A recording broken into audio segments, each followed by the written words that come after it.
Assalamualaikum dan hai semua. Dalam video tutorial kali ini saya akan ajar anda macam mana cara nak tukar bunyi notifikasi di aplikasi Shopee.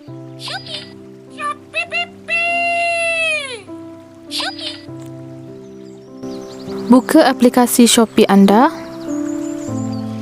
Bila masuk dekat interface ni, klik dekat setting dekat atas ni. Kemudian klik dekat notification settings. Kemudian klik dekat push notifications.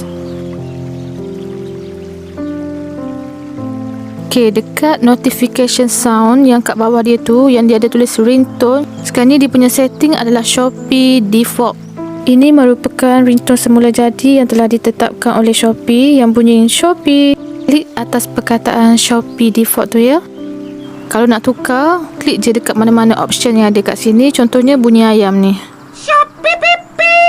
ataupun bunyi whistle, ataupun bunyi bell, atau bunyi melodi. Kalau anda nak tukar, boleh pilih senarai yang ada kat sini.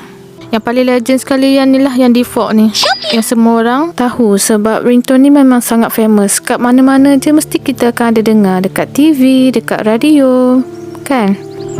Ok, sekian saja tutorial kita pada kali ini. Jika anda merasakan tutorial kali ini bermanfaat, jangan lupa untuk like video ni dan subscribe lah channel ni kepada mereka yang sudi untuk subscribe.